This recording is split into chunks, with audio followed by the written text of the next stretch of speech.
Afrika kıtasının kalbinde, Zimbabwe'nin Ruva bölgesinde. Sakin, sıradan bir Eylül sabahıydı. Ariel School'un toprakla kaplı oyun alanı çocukların kahkahalarıyla doluydu. Öğretmenler toplantıdaydı. Bahçede ise sadece çocuklar vardı. Hiç kimse birkaç dakika içinde yaşanacak olayın dünya tarihinde en güçlü toplu tanıklardan biri olacağını bilmiyordu. O sabah masum bir oyun saati insanlığın en büyük sorununa açılan bir pencereye dönüşecekti. Evrende yalnız mıyız? Güneş güçlü vuruyor, sıcak hava titreşimleri ufku dalgalandırıyordu.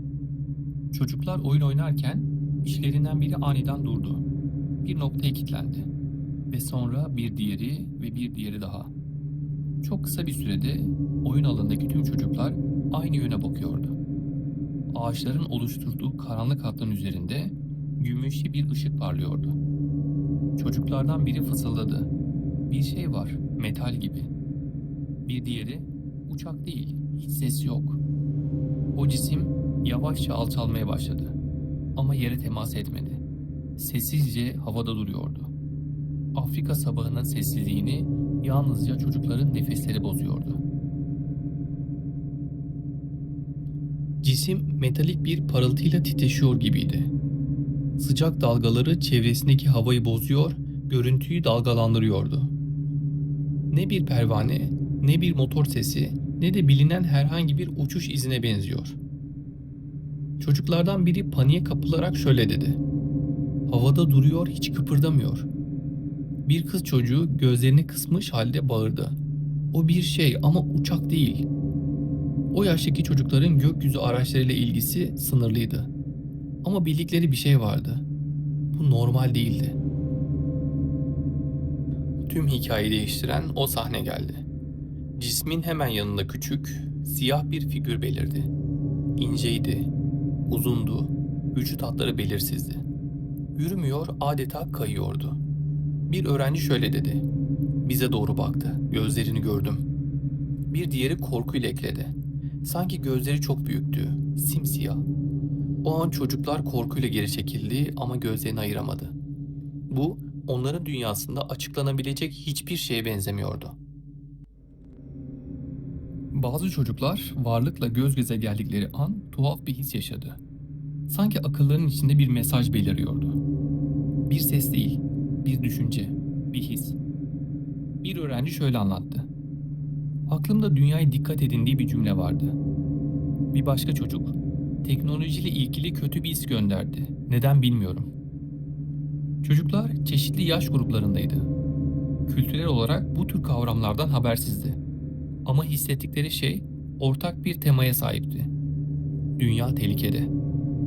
Bu basit bir hayal gücünün ürünü olamayacak kadar tutarlıydı. Çocuklar bir anda koşarak okul binasına döndü. Panik içinde ağlayanlar, nefes nefese kalanlar. Öğretmenler dışarı fırladığında bir kaosla karşılaştı. Her çocuk bağırıyordu. Orada bir şey vardı, gözlerini gördüm, bize baktı.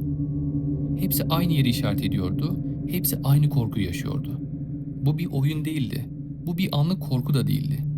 Öğretmenler çocukların gözlerindeki dehşeti gördüğünde hayatlarının en zor sorusu akıllarına geldi. Hepsi aynı anda hayal mi gördü, yoksa gerçekten bir şey mi oldu? Çocuklardan ne gördüklerini çizmeleri istendi. Ayrı ayrı, birbirlerini görmeden, farklı sınıflardan. Sonuç nefes kesiciydi. 60'tan fazla çocuk neredeyse aynı şeyi çizmişti. Aynı oval cisim, aynı siyah figür, aynı büyük gözler. Bir çocuk çizimini gösterirken şöyle dedi. Kesinlikle böyle görünüyordu. Hiç unutmadım. Bu cisimler bugün bile UFO tarihinin en önemli belgeleri arasında görülüyor.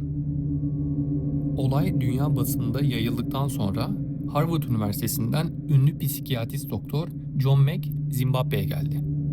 Travma, bilinç ve insan algısı konusunda dünya çapında otoriteydi. Çocuklarla teker teker konuştu. Göz hareketlerini izledi, duygusal tepkilerini analiz etti.